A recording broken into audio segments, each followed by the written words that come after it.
হিজরত যদি আল্লাহর জন্য হয় তাহলে এটা মানুষের ঈমান আমল সহ অন্যান্য বিষয়ের মধ্যেও পরিবর্তন আনায়ন করে। পৃথিবীর অধিকাংশ নবী রাসূল হিজরত করেছেন। পৃথিবীর অধিকাংশ নবী রাসূলকে তার জন্মভূমি ছেড়ে অন্যত্র যাওয়া লাগছে। এই সিস্টেম আল্লাহ তাআলা রাখছেন। ইব্রাহিম আলাইহিস সালাম হিজরত করেছেন। ইরাকের বাবেলে ওনার জন্ম, আল্লাহ তাআলা পাঠিয়ে দিয়েছেন শামে। আবার ওইখান থেকে ওনার সন্তান ইসমাইল আলাইহিস সালামের জন্ম ওই জায়গায়, আল্লাহ পাঠিয়ে দিয়েছেন মক্কাতে। আদম আলাইহিস সালামও হিজরত করছেন, জান্নাত থেকে দুনিয়ায় তিনি হিজরত করছেন। আমার আপনার নবী মুহাম্মদুর রাসূলুল্লাহ সাল্লাল্লাহু আলাইহি ওয়াসাল্লাম হিজরত করা লাগছে। জন্মভূমি মক্কা ছেড়ে মদিনায় হিজরত করা লাগছে। এজন্য হিজরতের মধ্যে অনেক সময় আল্লাহ তাআলা মানুষের জন্য বরকত, রহমত, সফলতা আল্লাহ তাআলা এগুলো রাখেন। তা ওই হিজরতের সময়কে নির্ধারণ করেই আমাদের এই হিজরি সন। এই বর্ষ পরিবর্তন বা নতুন বর্ষের আগমনটা যদি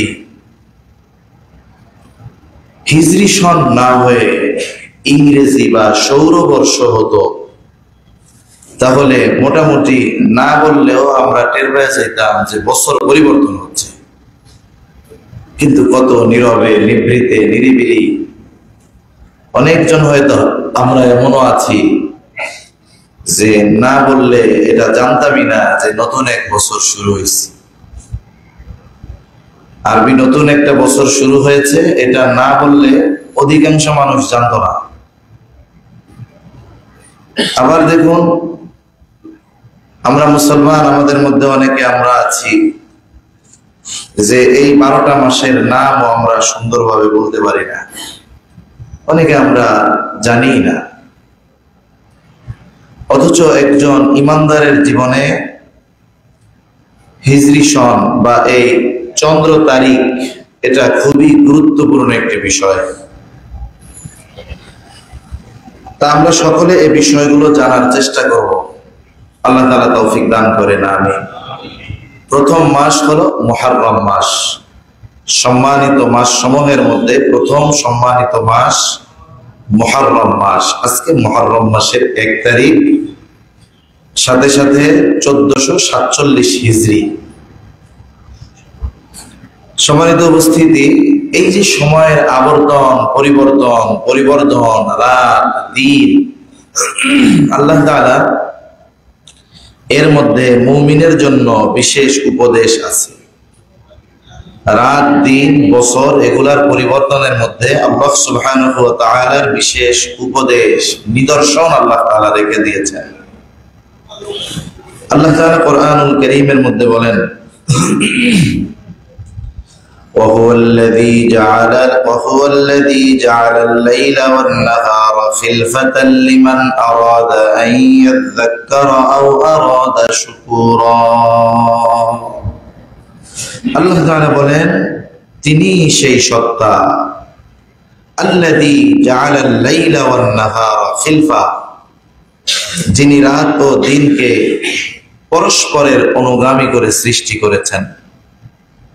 রাত একটা সময় দিনের মধ্যে প্রবেশ করে, দিন একটা সময় রাতের মধ্যে প্রবেশ করে। কেমনে করে? গরমের দিন আমরা যেই সময় মাগরিবের নামাজ পড়ি, শীতের সময় ওই সময় এশার নামাজ আদায় করি। এখানে দিন রাতের মধ্যে প্রবেশ হয়ে গেছে। আবার ব্যতিক্রম পরবর্তীতে এমন হয়, শীতের সময় আবার রাত দিনের মধ্যে প্রবেশ করে। যখন আসর পড়ি আমরা শীতের সময় প্রায় ওই সময় মাগরিবের নামাজ আদায় করি। এই যে আল্লাহ সুবহানাহু ওয়া তাআলা রাতকে দিনের মধ্যে প্রবেশ করানো, একেবারে বাইরুটেশন, রাত দিন, এই নিজাম, নিয়মতান্ত্রিকতা ঠিক রাখা, আল্লাহ তাআলা এই যে রাত দিনকে পরস্পরের অনুগামী করে সৃষ্টি করেছেন, এর মধ্যে মানুষের উপদেশ গ্রহণের বিষয়াবলী আছে। এজন্য আল্লাহ তাআলা বলেন, লিমান আরাদা আন ইয়াযাক্কারা আও আরাদা শুকুরা। সেই সব ব্যক্তিদের জন্য আল্লাহ সুবহানাহু ওয়া তাআলা এর মধ্যে উপদেশ রেখেছেন। তারা কারা? যারা উপদেশ গ্রহণে ইচ্ছুক, আল্লাহ তাআলার কৃতজ্ঞতা প্রকাশ করে কৃতজ্ঞ বান্দা, আল্লাহ তাআলা তাদের জন্য এই সময়ের পরিবর্তনের মধ্যে আল্লাহ তাআলা উপদেশ রেখে দিয়েছেন। তাহলে রাত দিনের পরিবর্তন, বছরের পরিবর্তন, নতুন বছরের আগমন, এগুলোর মধ্যে মূলত আমাদের জন্য উপদেশ আছে। অনেক ধরনের উপদেশ আল্লাহ তাআলা আমাদের জন্য এর মধ্যে রাখছেন। আমরা সামনে কয়েকটা বিষয় আলোচনা করব ইনশাআল্লাহ। এখন এই ইসলামী বর্ষ পরিক্রমা পৃথিবী সৃষ্টির সূচনা থেকেই আল্লাহ তাআলা কর্তৃক 12টা মাস নির্ধারিত ছিল। এজন্য আল্লাহ তাআলা কোরআনুল কারীমের মধ্যে বলেন, ইন্না ইদ্দাতাশ শুহুরি ইনদাল্লাহি 12 শাহরান ফি কিতাবিল্লাহ ইয়াওমা খালাকাস সামাওয়াতি ওয়াল আরদা মিনহা আরবাআতুন হুরুম ذلك الدين القيم فلا تظلموا فيهن أنفسكم وقاتلوا المشركين كافة كما يقاتلونكم كافة واعلموا أن الله مع المتقين। আল্লাহ তাআলা বলেন, আকাশমণ্ডলী ও পৃথিবী সৃষ্টির দিন থেকেই আল্লাহ তাআলার বিধানে মাসের সংখ্যা 12টি। সৌরবর্ষ হোক আর চন্দ্রবর্ষ হোক, মাস কিন্তু 12টা। সাথে সাথে ফসলি সন বা আমরা যেটাকে বাংলা তারিখ বলি, এটারও মাসের সংখ্যা 12টা। এই যে 12 মাসে বছর, এটা আল্লাহ সুবহানাহু ওয়া তাআলা পৃথিবী সৃষ্টির শুরু থেকে নিয়েই আল্লাহ তাআলা নির্ধারণ করে রাখছেন। তবে এর মধ্যে মিনহা আরবাআতুন হুরুম, আল্লাহ রাব্বুল আলামিন বলেন এর মধ্যে 4টি মাস হলো সম্মানিত মাস। কোন 4টি মাস সম্মানিত? রাসূল আকরাম সাল্লাল্লাহু আলাইহি ওয়াসাল্লাম বলেন, ইন্নাজ জামানা قد استدار كهيئته يوم خلق الله السماوات والأرض। আল্লাহ সুবহানাহু ওয়া তাআলা পৃথিবী সৃষ্টির শুরু থেকে নিয়ে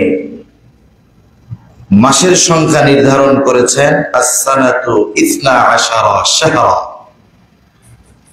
আল্লাহ তাআলার সুন্নাত, আল্লাহ তাআলার নীতি, আল্লাহ তাআলার পদ্ধতি পৃথিবী সৃষ্টির শুরু থেকে নিয়ে মাস হবে 12টা। এটা আল্লাহ কর্তৃক নির্ধারিত। মিনহা আরবাআতুন হুরুম, এর মধ্যে 4টি মাস হলো সম্মানিত মাস। সম্মানিত মাসগুলো কি কি? সালাসুম মুতাওয়ালিয়াত, 3টি মাস ধারাবাহিক ভাবে, ধারাবাহিক 3টি মাসের একটি মাস এখন চলতেছে, যিলকাদ, যিলহজ, মুহররম, আরেকটা হলো রজব। এই 4টি মাস হলো সম্মানিত মাস। তাহলে আল্লাহ সুবহানাহু ওয়া তাআলা কর্তৃক 12 মাস, এটা পৃথিবীর সৃষ্টির শুরু থেকে নিয়ে, এবং এই 4টি মাসকে আল্লাহ তাআলা সম্মানিত মাস হিসেবে ঘোষণা করেছেন, এটাও পৃথিবীর সৃষ্টির শুরু থেকে নিয়ে। প্রাক ইসলাম যুগে যখন ইসলাম ছিল না, তখনও আরবদের মাঝে এই 12টা মাস নির্ধারিত ছিল। বিভিন্ন পদ্ধতিতে তারা বছরের হিসাব রাখত। গতানুগতিক ভাবে বছর গণনা তারা করত না, বিভিন্ন বড় বড় ঘটনাকে কেন্দ্র করে হিসাব রাখত। কিন্তু মাস 12টার হিসাব তারা কন্টিনিউ রাখত, যে এখন জিলহজ শেষ হলো, এখন শুরু হবে মুহররম, এটা নতুন এক বছর শুরু হবে। কিন্তু সালটা কত, সন কত, এই হিসাব ইসলাম পূর্বকালীন সময় রাখা হতো না। এজন্য তারা বড় বড় ঘটনাকে কেন্দ্র করে, বিভিন্ন বড় বড় উপলক্ষকে কেন্দ্র করে নতুন নতুন বছরের গণনা হিসাব করত। যেমন এখনো আমাদের দেশে অনেক মানুষ পাওয়া যাবে, গ্রাম অঞ্চলে আছে, ওনারা যদি জিজ্ঞাসা করেন, চাচা আপনার ছেলে জন্ম নিছে এটা কোন সালে, উনি বলবে যুদ্ধের আগের বছর। উনি বলতে পারবে না যে এটা 1970 সালে। কি বলে? যুদ্ধের আগের বছর, যুদ্ধের বছর, 88 বন্যার আগের বছর, বন্যার বছর, বন্যার পরের বছর। তার মানে বড় বড় উপলক্ষকে সামনে রেখে তারা বছর গণনা করত। ওইভাবে চলতেছে। যুদ্ধের পরে 9 বছর, যুদ্ধের 10 বছর পর, যুদ্ধের 11 বছর পর, এরপরে যখন আবার একটা বড় ঘটনা আসতো তখন ওইটাকে, আগেরটাকে বাদ দিয়ে এই নতুনটা থেকে আবার তারা গণনা শুরু করত। এজন্য আরবরা ওই ধরনের বড় বড় ঘটনাকে কেন্দ্র করে তারা বছর গণনা করত। এই গণনার রীতি আরবদের মাঝে সর্বশেষ যেটা ছিল সেটা হলো আবরাহার হস্তি বাহিনী পরাজয় হয়েছে, বাইতুল্লাহ ভাঙতে আসছে। এই বছর থেকে তারা সর্বশেষ নতুন বর্ষ গণনা শুরু করছে। আমুল ফিল, ফিলের বছর, ওই সময় থেকে তারা গণনা করত। যে কোনো ঘটনাকে যদি সময়কাল মানুষকে বোঝানোর প্রয়োজন হতো তাহলে বলতো, ওই যে হস্তি বছর যেটা ছিল, যেই বছর আব্রাহা কাবা ভাঙতে আসছিল তার 3 বছর আগে এই ঘটনাটা ঘটছে। রাসূল সাল্লাল্লাহু আলাইহি ওয়াসাল্লামের জন্মকে কেন্দ্র করেও তারা এই কথা বলতো যে যেই বছর কাবা ভাঙতে আসছে তারপরে নবীজি সাল্লাল্লাহু আলাইহি ওয়াসাল্লামের জন্ম হয়েছে। এর দ্বারা সময় যদি অনেক লম্বা হয়ে যাইতো, যে বড় একটা ঘটনা অনেক আগে ঘটছে, এরপরে অনেক বছর পার হয়ে গেছে, তাহলে হিসাব গড়বড়ে হয়ে যেত, সাথে সাথে সুনির্দিষ্ট সময় বের করা কঠিন হয়ে যেত। এখন এই হিজরি সন গণনা শুরু হলো কখন থেকে? রাসূল আকরাম সাল্লাল্লাহু আলাইহি ওয়াসাল্লাম উনিও হিজরি সন গণনা শুরু করেন নাই, তবে মাসের গণনা তখন ছিল।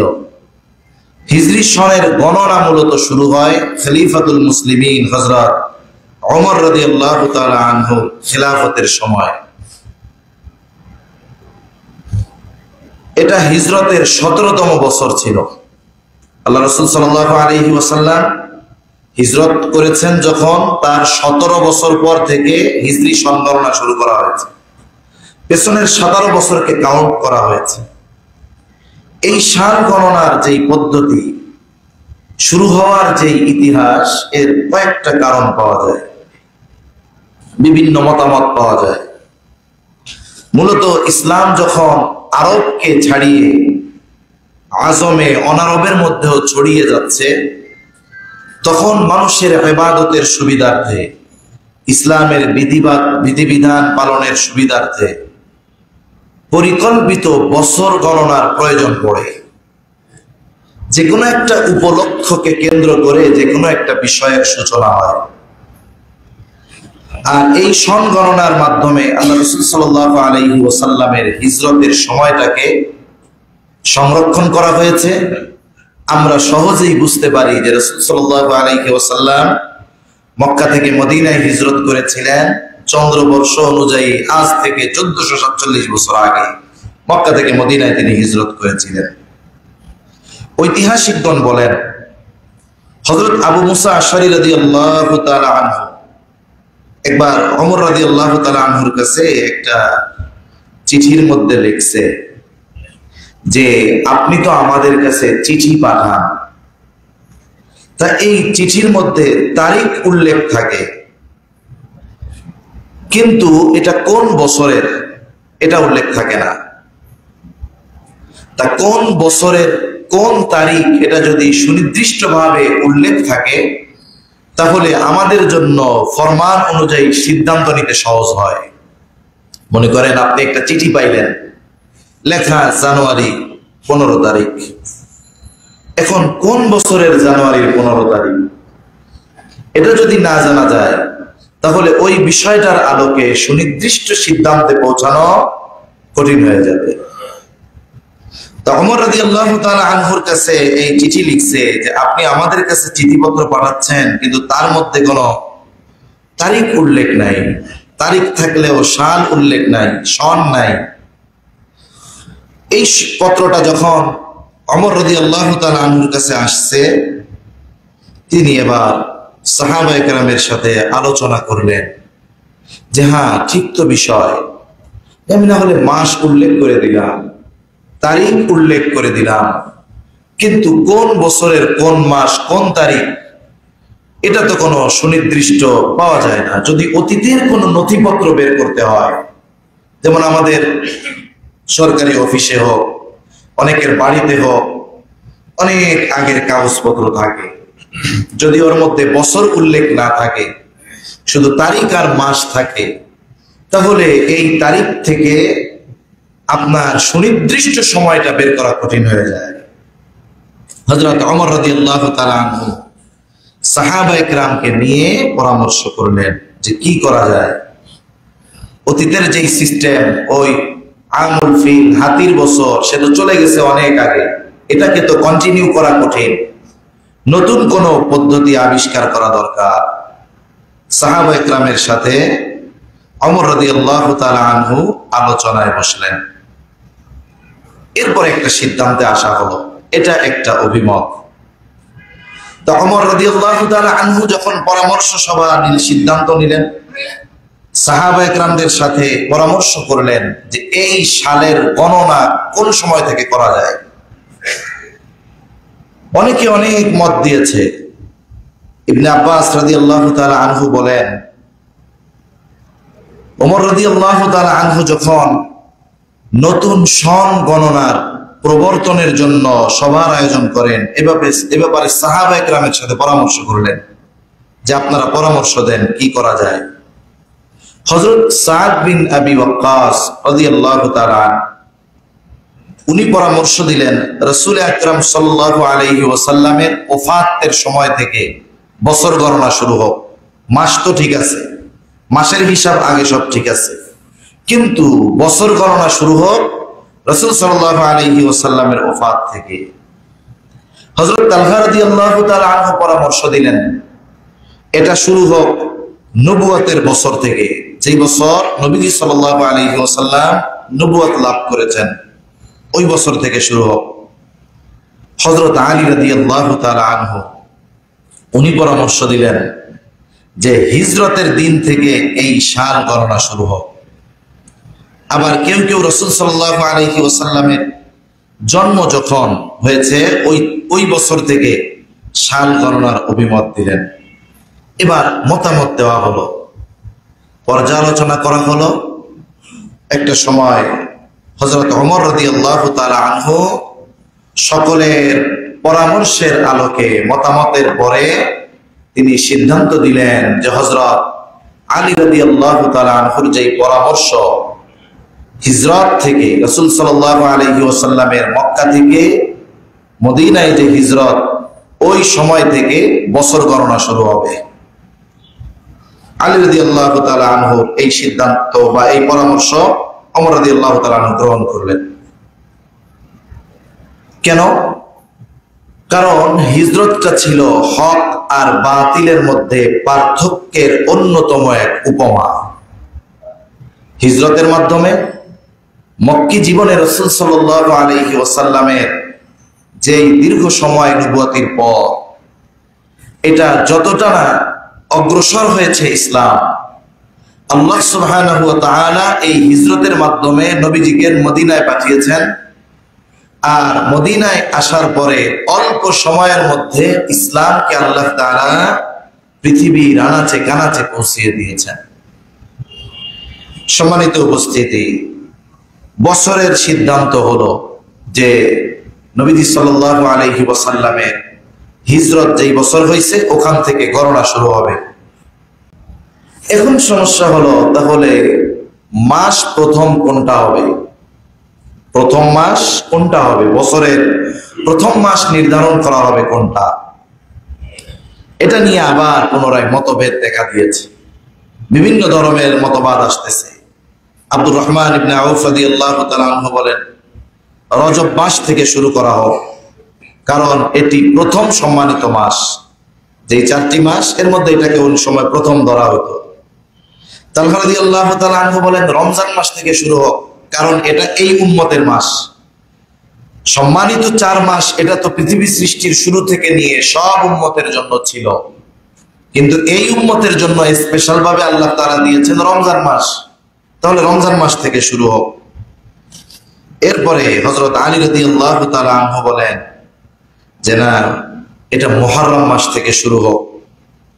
যদিও রাসূল আকরাম সাল্লাল্লাহু আলাইহি ওয়াসাল্লামের হিজরত মক্কা থেকে মদিনায় শুরু হয়েছে রবিউল আউয়াল মাসে। রাসূল সাল্লাল্লাহু আলাইহি ওয়াসাল্লামের হিজরত শুরু হয়েছে রবিউল আউয়াল মাসে, কিন্তু আলী রাদিয়াল্লাহু তাআলা আনহু পরামর্শ দিলেন যে মুহররম মাস থেকে শুরু হোক। আবার পর্যালোচনার পরে পুনরায় আলী রাদিয়াল্লাহু তাআলা আনহুর এই সিদ্ধান্ত গ্রহণ করা হলো যে রাসূল সাল্লাল্লাহু আলাইহি ওয়াসাল্লামের হিজরতের বছর থেকে নিয়ে সাল গণনা হবে, আর হিজরি বছরের প্রথম মাস হবে মুহররম মাস। এই সিদ্ধান্ত গ্রহণ করা হলো। কেন? কারণ হলো জাহেলিয়াতের সময়ও বছর গণনা যদিও করা হতো না, কিন্তু বছরের প্রথম মাস মুহররম মাস হিসাবে নির্ধারিত ছিল। আরবরা বছরের প্রথম মাস হিসাবে মুহররম মাসকেই মনে করত, ওই হিসাবে তারা বছরের হিসাব শুরু করত, যদিও সাল গণনা তারা তখন করত না। এটা করার দ্বারা কি হলো? এটা করার দ্বারা কোনো ধরনের ঝামেলা বা কোনো ধরনের প্রশ্ন থাকলো না, কারণ যে কোনো মাস থেকেই শুরু করা যাইত। আবার উল্লেখযোগ্য আরেকটি কারণ হলো যে রাসূল সাল্লাল্লাহু আলাইহি ওয়াসাল্লামের নিজের হিজরত শুরু হয়েছে যদিও রবিউল আউয়াল মাসে, কিন্তু হিজরতের যেই মদিনায় হিজরতের যেই কার্যক্রম, এটা মূলত শুরু হয়েছে মুহররম মাস থেকে।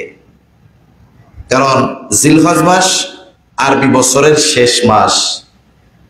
জিলহজ মাসের 12 তারিখে আনসারদের রাসূল সাল্লাল্লাহু আলাইহি ওয়াসাল্লাম কয়েকজন আনসারের বায়াত গ্রহণ করেন। আনসার সাহাবায়ে কেরাম যারা ছিলেন আল্লাহ রাসূলের হিজরতের পূর্বেই তারা হজ করতে মক্কায় এসেছে। ওই সময় রাসূল সাল্লাল্লাহু আলাইহি ওয়াসাল্লাম তাদের বায়াত গ্রহণ করেন, এরপরে তারা মদিনায় ফিরে যায়। আর রাসূল সাল্লাল্লাহু আলাইহি ওয়াসাল্লাম ও সাহাবায়ে কেরামকে হিজরতের অনুমতি দিয়ে দেন। অতঃপর সাহাবায়ে কেরামের মধ্যে যারা হিজরত করতে সক্ষম, মক্কা থেকে মদিনায় যেতে সক্ষম, প্রথমে আনসাররা হজ করতে আসছে, তাদের বায়াত গ্রহণ করা হয়েছে, তারা ঈমান আনছে, তাদের সাথে আলোচনা হয়েছে যে আমরা তো এখানে এই অবস্থার মধ্যে আছি, আমরা হিজরত করতে চাই, মদিনায় পাঠাতে চাই। তারা যখন আশ্বাস দিয়েছে যে হ্যাঁ, মক্কা থেকে যদি আমাদের কোনো মুমিন ভাই মদিনায় যায়, আমরা তাদের জন্য সর্বাত্মক সহযোগিতার দুয়ার খোলা রাখবো, এই সিদ্ধান্ত যখন হলো, নবীজি সাল্লাল্লাহু আলাইহি ওয়াসাল্লাম সাহাবায়ে কেরামকে ওই সময় ঢালাও ভাবে, এর আগেও হিজরত হয়েছে, আবিসিনিয়ায় হিজরত হয়েছে, কিন্তু এই সময় ঢালাও ভাবে নবীজি সাল্লাল্লাহু আলাইহি ওয়াসাল্লাম যাদেরই সক্ষম আছে তাদেরকে নির্দেশ দিলেন যে তোমরা মদিনায় চলে যাও। এই নির্দেশ যখন দিছেন তখন ছিল মুহররম মাস। তার মানে নবীজি সাল্লাল্লাহু আলাইহি ওয়াসাল্লাম যদিও কয়েক মাস পরে হিজরত শুরু করছেন, তবে হিজরতের যে প্রসেসিং, যেই নির্দেশ, এটা শুরু হয়ে গেছে মূলত মুহররম মাস থেকে। তাহলে দুটি বিষয়ের মিল পাওয়া গেল। একটা হলো ওই সময়ও আরবরা বছরের প্রথম মাস হিসাবে মুহররমকে গণনা করত, আবার হিজরতের কার্যক্রম এটা শুরু হয়েছে মুহররম মাস থেকে।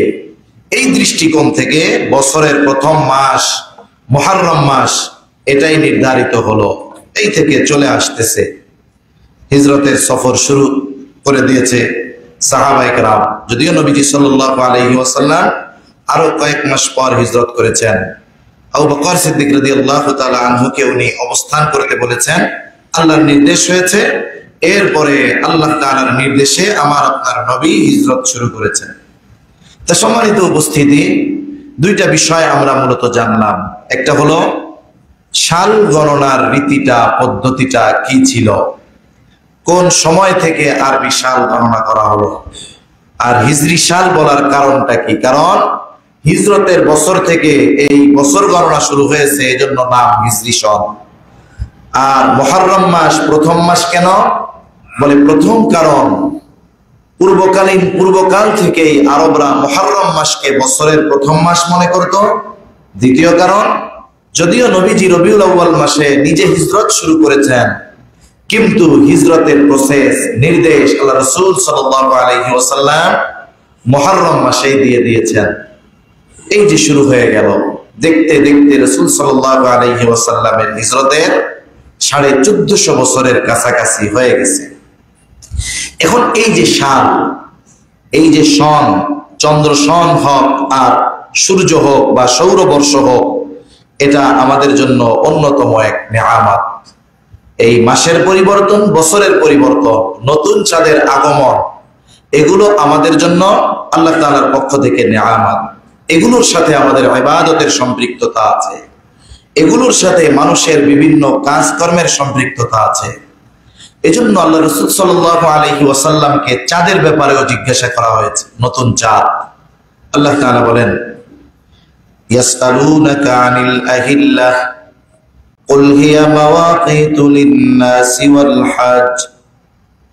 আল্লাহ রাব্বুল আলামিন বলেন, তারা আপনাকে নতুন চাঁদ সম্পর্কে জিজ্ঞাসা করে, আপনি বলুন, এটা মানুষের বিভিন্ন কাজকর্মের এবং হজের সময় নির্ধারণ। এটা মানুষের বিভিন্ন কাজকর্মের হিসাব রাখার জন্য সহায়ক, সাথে সাথে এটা হজের সময় নির্ধারক। আল্লাহ সুবহানাহু ওয়া তাআলা সাথে সাথে কোরআনুল কারীমের মধ্যে আরো বলেন, ওয়াজআলনাল লাইলা ওয়ান নাহারা। আল্লাহ রাব্বুল আলামিন বলেন, আমি রাত ও দিনকে দুটি নিদর্শন বানিয়েছি।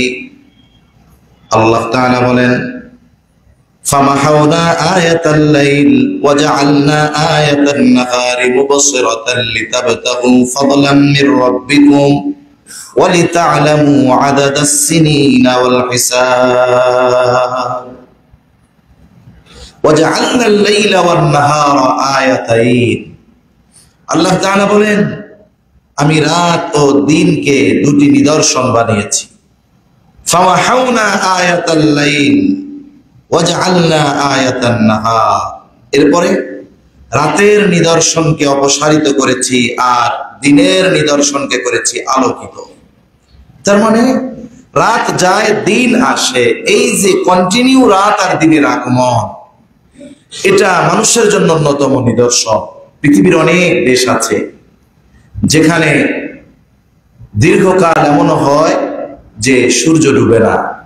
এটা কত কষ্টের এক বিষয়, দিন থাকে, আলো থাকে সব সময়, এটা কষ্টের বিষয়। কিন্তু আল্লাহ সুবহানাহু ওয়া তাআলা এই রাত দিনের পরিবর্তনকে আমাদের জন্য নিদর্শন করেছেন। এরপরে আল্লাহ তাআলা বলেন, লিতাবতাগু ফাদলাম মির রাব্বিকুম ওয়া লিতা'লামুনা আদাদাস সিনিনা ওয়াল হিসাব। এই রাত দিনের পরিবর্তন কেন? আল্লাহ তাআলা বলেন, লিতাবতাগু ফাদলাম মির রাব্বিকুম, তোমরা যেন তোমাদের প্রতিপালকের অনুগ্রহ সন্ধান করতে পারো। মুফাসসিরিনে কেরাম বলেন, অনুগ্রহ তো অনেক কিছু, রিজক এটাও আল্লাহ তাআলার পক্ষ থেকে অনুগ্রহ। যেমন আল্লাহ তাআলা বলেন, ফাইদা কুদিয়াতিস সালাতু ফান্তাশিরু ফিল আরদ ওয়াবতাগু মিন ফাদলিল্লাহ। নামাজ শেষ হওয়ার পরে কি করবা? ওয়াবতাগু মিন ফাদলিল্লাহ, তোমরা আল্লাহর অনুগ্রহ অন্বেষণ করো। ফান্তাশিরু ফিল আরদ, জমিনে ছড়িয়ে পড়ো। ওয়াবতাগু মিন ফাদলিল্লাহ, আল্লাহর অনুগ্রহ সমূহ থেকে অনুগ্রহ অন্বেষণ করো, রিজিক অন্বেষণ করো। এই যে দিন, এটা আমরা রিজিক অন্বেষণের জন্য ব্যয় করি। রাত, এটা আমরা আমাদের নিদ্রার জন্য, বিশ্রামের জন্য, ক্লান্তি দূর করার জন্য আমরা রাতে নিদ্রা যাই, ঘুম যায়। আল্লাহ সুবহানাহু ওয়া তাআলা এছাড়াও আল্লাহ সুবহানাহু ওয়া তাআলা অনেক কিছুই রাত দিনের মধ্যে রেখেছেন। এরপর আল্লাহ তাআলা বলেন, এই রাত দিনের পরিবর্তনের অন্যতম কারণ যেন তোমরা জানতে পারো বছর গণনা ও মাসের হিসাব। তার মানে আল্লাহ সুবহানাহু ওয়া তাআলা এই রাত দিনের পরিবর্তন এটার মধ্যে আমাদের জন্য নিদর্শন যেগুলো রেখেছেন, এর মধ্যে অন্যতম হলো সময়ের হিসাব রাখা, মাসের হিসাব রাখা, বছরের হিসাব রাখা। স্বাভাবিকভাবে সৌরবর্ষের চাইতে চন্দ্রবর্ষ বা চন্দ্র তারিখের হিসাব রাখাটা সহজ, কারণ সূর্য দেখে একজন অনভিজ্ঞ ব্যক্তি সে সহজে বলতে পারবে না এখন কয় তারিখ। একজন অনভিজ্ঞ ব্যক্তি, জ্যোতির্বিদ্যা যার জানা নাই, এই ব্যাপারে যারা এক্সপার্ট, সৌর জ্ঞান যাদের আছে, এরা রাতের বেলায় তারা দেখে বলে দিতে পারে এখন এই কয়টা বাজে, হয়তো 19-20 হতে পারে, কিন্তু বলে দিতে পারে। এখন তো আধুনিক প্রযুক্তি, সমুদ্রের মধ্যে নাবিক, তার কম্পাস আছে, আর অন্যান্য প্রযুক্তি আছে, এটার দ্বারা সে দিক নির্ণয় করে। কিন্তু একটা সময় যখন মানুষ সমুদ্র পথে ব্যবসা বাণিজ্য বা অন্য কারণে সফর করত, তখন কম্পাসের মাধ্যমে দিক নির্ণয় হতো না, আকাশের তারকারাজি দেখে তারা দিক নির্ণয় করত, সময় নির্ণয় করত। তা চন্দ্রবর্ষের হিসাব রাখা সৌর তারিখের চাইতে সহজ, কারণ চাঁদ দেখে মোটামুটি আইডিয়া করা যায় আজকে কয় তারিখ। একটা চাঁদ যখন পূর্ণ হয় 14তম দিবাগত রাত্রে পূর্ণিমা, এটা চাঁদ দেখে যে কেউই বলতে পারে যে এটা 14 তারিখ। আবার যখন একেবারে নতুন চাঁদ উঠে, একেবারে চিকন, এটা যদি চোখে ধরা পড়ে, দেখেই বোঝা যায় আজকে মাসের 1 তারিখ। তাহলে মূলত সৌর তারিখের চাইতে চন্দ্র তারিখের হিসাব রাখা এটা সহজ। কিন্তু সৌর তারিখ কেউ যদি অজানা কোনো জায়গায় থাকে, এমন কোনো জায়গায় আটকা পড়ছে যেখানে ঘড়ি নাই, কিচ্ছু নাই, রাত দিন শুধু দেখতেছে হচ্ছে, কিন্তু তারিখ কত এটা তার জন্য বের করা কঠিন। কিন্তু মাস বা বছর না পারুক, কিন্তু সে মোটামুটি চাঁদ দেখে তারিখ বের করতে পারবে, মোটামুটি আরবি তারিখ এটা হতে পারে, 19-20 হয়তো হতে পারে, তা কিন্তু বের করা সম্ভব। তা সম্মানিত উপস্থিতি, এজন্য যেহেতু সহজ, এজন্য চাঁদের উপর ভিত্তি করে ইসলামের মৌলিক ইবাদত গুলোকে নির্ধারণ করা হয়েছে। রোজা চাঁদের উপরে নির্ধারণ করে, হজ চাঁদের উপরে নির্ধারণ করে, আমরা যাকাত দেই, এই যে শতকরা 2.5 টাকা যে যাকাত দিতে হবে, যিনি যাকাত দেওয়ার উপযুক্ত, এটার বছর হিসাব ইংরেজি হিসাবে নয়, সৌর হিসাবে নয়, এটার হিসাব চন্দ্র হিসাবে। এজন্য আমাদের মৌলিক ইবাদত গুলো করা সহজ। ঈদুল ফিতর, ঈদুল আজহা, তারপরে আইয়ামে তাশরিক, ফজিলতপূর্ণ দিন, এগুলো অধিকাংশ নির্ধারিত হয়েছে চন্দ্র তারিখের আলোকে। এজন্য এগুলোর হিসাব রাখা জরুরি। ফরজে কিফায়া, যদি এক এলাকার কেউই এই তারিখগুলোর হিসাব না রাখে, তাহলে সকলে গুনাহগার হয়ে যাবে। যদি কিছু মানুষ রাখে, তাহলে মোটামুটি সবার পক্ষ থেকে দায়িত্ব আদায় হয়ে যাবে। এখন কিছু মানুষ হিসাব রাখবে, আমরা মনে করি যে আমাদের তো হুজুররা আছে, ইমাম সাহেব আছে, খতিব সাহেব আছে, 5 ওয়াক্ত নামাজ পড়ে কিছু দিনদার মুসল্লি আছে, এনারা হিসাব রাখলে হবে, আমাদের আর রাখা লাগলো না, কারণ দায়িত্ব তো পালন হয়ে গেছে। আমরা জানাজার নামাজের ক্ষেত্রে যতটা গুরুত্ব দেই, এটার ক্ষেত্রেও এরকম গুরুত্ব দেওয়া দরকার, হিসাব রাখা দরকার। আমাদের প্রাপ্তবয়স্কা মা বোন যারা আছে, বিশেষ করে প্রাপ্তবয়স্কা হওয়ার পর থেকে 55 বছর পর্যন্ত, প্রায় কম বেশি হতে পারে, তাদের প্রতি মাসে যদি সুস্থ থাকেন, প্রেগন্যান্ট না হন, অন্যান্য অসুস্থতা যদি না থাকে, প্রতি মাসে 3 থেকে 10 দিন তাদের একটা অসুস্থতা আল্লাহ তাআলা দিয়েছেন। এটা তাদের জন্য কষ্টসাধ্য বিষয়। এজন্য আল্লাহ তাআলা এই সময়গুলোতে তাদের জন্য নামাজকে মাওকুফ করে দিয়েছেন, মাফ করে দিয়েছেন। এই যে তারিখটা হয়, এটা কিন্তু সৌরবর্ষের হিসাবে নয়, এটা কিন্তু চন্দ্রবর্ষের হিসাবে হয়। এটাও চন্দ্রবর্ষের হিসাবে হয়, চন্দ্র তারিখের হিসাবে হয়। এজন্য প্রত্যেকটা ব্যক্তি, সে মুমিন হোক চাই অমুসলিম হোক, তার প্র্যাকটিক্যাল লাইফে, বাস্তব জীবনে এই সময়গুলোর হিসাব রাখা অতি জরুরি। ইংরেজি তারিখের হিসাবে কিন্তু জোয়ার ভাটা হয় না। এই যে সমুদ্রের যে নদীর যে জোয়ার ভাটা হয় এটাও চন্দ্রের তারিখের উপরে নির্ভরশীল। এজন্য এটা ব্যক্তিগত জীবনে মানুষের অনেক প্রভাব ফেলে। অনেক জায়গায় অনেক সময় অনেক অঞ্চলে প্রোগ্রামের দাওয়াত দেয়, এরা ইংরেজি তারিখ বাদ দিয়ে আরবি তারিখ, চাঁদের তারিখ খুঁজে। কেন? ওই কক্সবাজার কুতুবদিয়া ওইদিকে কয়েকজন এরকম বলছে, আমি একটু উৎসাহী হইলাম, কেন এই সময়রা এরকম করে। তা ওদের একটা হিসাব থাকে যে চাঁদের এই এই তারিখগুলোতে ওরা সমুদ্রে মাছ ধরতে যাবে, এই সময়গুলো সে মাছ পাওয়া যায়, এই তারিখগুলোতে তাদের ব্যস্ততা, এই তারিখগুলোতে তারা ফ্রি থাকে। তাহলে দেখেন এই যে চন্দ্র তারিখের উপরে মানুষের রিজিক অন্বেষণ করা, রিজিক এটাও এই চন্দ্র তারিখের সাথে কিছু কিছু মানুষের রিজিকের সম্পৃক্ততা এর সাথে আছে। এজন্য আমরা হিসাব রাখার চেষ্টা করব ইনশাআল্লাহ। আমাদের মসজিদে তো সহজ আলহামদুলিল্লাহ, প্রত্যেক দিন তারিখ পরিবর্তন করে দেওয়া হয়। বছর একবার পরিবর্তন করলে তো হয়ে গেছে, এক বছর থাকবে এটা। মাস একবার লিখলে 29 বা 30 দিন আর মোছা লাগবে না। তারিখটা বড় করে লিখে দিলে কমপক্ষে আমি আপনি পড়তে পারবো যে আজকে তারিখটা এত, আজকে তারিখটা এত। কারণ শহুরে জীবন, এখানের অবস্থা এরকম, আমরা মোটামুটি আমরা যারা আছি গুমের শিকার না হইলেও মোটামুটি গুমের মতোই নিজের থাকা লাগে ঘরের মধ্যে। কখন পূর্ণিমা যায়, কখন নতুন তারিখ শুরু হয়, এটা আমাদের দেখারও কোনো সুযোগ থাকে না। এজন্য কমপক্ষে ওইখানে মসজিদে আসলে তাকালে বড় অক্ষরে লেখা দেখতে পারি যে 1 তারিখ, 2 তারিখ, 3 তারিখ, এটা হিসাব রাখবো। ইবাদতের সহজার্থে হিসাব যদি রাখি এই নিয়তে, তাহলে এই তারিখ গণনার মাধ্যমেও আল্লাহ তাআলা আমার আপনার আমলনামায় সওয়াব লিখে দিতে পারেন কি পারেন না। এজন্য আমরা চেষ্টা করব এভাবে রাখার। সাথে সাথে অনেক জায়গায় আমি এই অফারটা দিছি, অনেক মসজিদ আলহামদুলিল্লাহ আমল শুরু করছে যেভাবে একটা বোর্ডে তারিখ লিখে রাখার জন্য। অনেক জায়গায় দেখছি অনেকে খুব সুন্দরভাবে বাইতুল মুকাররম থেকে ওই তারিখ করেও নিয়ে আসছে, সুন্দর করে ওই কাজ করায় নিয়ে আসছে, লেখা লাগে না, অটোমেটিক চেঞ্জ হয়। অনেক জায়গায় অনেকে বোর্ডের মতো কার্ডের মতো বানায় আনছে, একদিন শুধু পরিবর্তন করে দেয়, খুব সুন্দর।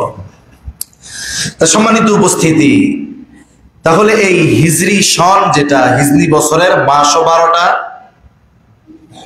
আর ইংরেজি যেই বর্ষ আমরা বলি সৌরবর্ষ, এরও মাস 12টা। আমরা আমাদের বাচ্চাদের January, February, March, April, May, June, July, August, September, October, November, December সব শিখায়। বাবার নাম বলার আগে 12 মাসের নাম আমার সন্তান বলতে পারে। বাবা মা তার নিজের ঠিকানা বলার আগে আমার সন্তান বৈশাখ, জ্যৈষ্ঠ, আষাঢ়, শ্রাবণ, ভাদ্র, আশ্বিন, কার্তিক, অগ্রহায়ণ, পৌষ, মাঘ, ফাল্গুন, চৈত্র বলতে পারে।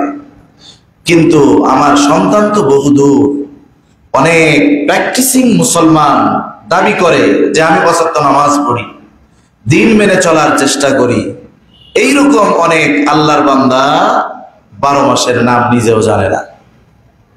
সত্য বললাম না মিথ্যা? এটা বাস্তব কথা, এটা বাস্তব কথা যে অনেকে জানে না 12টা মাসের নাম, অথচ এটার সাথে আমাদের ইবাদতের সম্পৃক্ততা আছে। তাহলে আজকে আমরা শুধু আলোচনা শুনবো না, এগুলো আমাদের জন্য জানা ইবাদত। তাহলে প্রথম বিষয় কি জানলাম? হিজরি সন শুরু হয়েছে রাসূল সাল্লাল্লাহু আলাইহি ওয়াসাল্লামের হিজরতের বছর থেকে। তাহলে আমাকে আপনাকে যদি কেউ প্রশ্ন করে যে আল্লাহ রাসূল সাল্লাল্লাহু আলাইহি ওয়াসাল্লামের হিজরত কত বছর আগে হয়েছে, কমপক্ষে এতটুকু বলতে পারবো যে চন্দ্র হিসাবে 1447 বছর আগে নবীজির হিজরত শুরু হয়েছে। 2 নম্বর, এই যে সাল গণনা কোন সময় থেকে শুরু হয়েছে, বলতে হবে নবীজির হিজরতের 17তম বছরে গণনার পদ্ধতি শুরু হয়েছে হযরত ওমর রাদিয়াল্লাহু তাআলা আনহুর মাধ্যমে। এই হিজরি সাল এর তারিখ, মাস শুরু হবে কোন মাস থেকে? আমি আপনি বলতে পারবো শুরু হবে কোন মাস থেকে?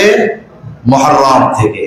এরপরে 12 মাস, প্রথম মাস মুহররম, এরপরের মাস সফর, এরপরের মাস রবিউল আউয়াল, এরপরের মাস রবিউল সানিও বলে, রবিউল আখিরও বলে। এই রবিউল আউয়ালে নবীজি সাল্লাল্লাহু আলাইহি ওয়াসাল্লাম হিজরত করছে, আর মুহররম মাস থেকে বছর গণনা শুরু হয়েছে। এরপরে জুমাদাল উলা, জুমাদাল উখরা অথবা জমাদিউস সানি, বিভিন্ন ভাষায় লেখা থাকে, তো ক্যালেন্ডার গুলোতে বিভিন্ন ভাষায় লেখা থাকে। আপনার যেটা সহজ হয় আপনি ওই নামেই মনে রাখেন, অসুবিধা নেই। তাহলে জুমাদাল আখির সমাপ্তি ঘটে মুহররম মাসের মাধ্যমে, নতুন আর এক হিজরি বছরের সূচনা হয়। এজন্য যেহেতু এটার হিসাব রাখা ফরজে কিফায়া, আমি অন্যের উপরে ছেড়ে দিব না, আমি নিজের থেকেও এই হিসাবগুলো রাখার চেষ্টা করব। আল্লাহ তাআলা তৌফিক দান করেন। এখন ইংরেজি নববর্ষ যখন হয়, নতুন বর্ষ যখন শেষ হয়, পুরাতন বর্ষ শেষ হয়, নতুন বর্ষ যখন শুরু হয়, কত ধরনের আয়োজন থাকে, কত ধরনের পাপাচার অনাচার এই সময়গুলোতে হয়। এই সময়গুলোতে আমরা কি করব? নতুন বছরের শুরু, পুরাতন বছরের শেষ, আমরা কি আমল করতে পারি? হাদিসের মধ্যে আসছে রাসূল আকরাম সাল্লাল্লাহু আলাইহি ওয়াসাল্লাম শিখিয়ে দিয়েছেন।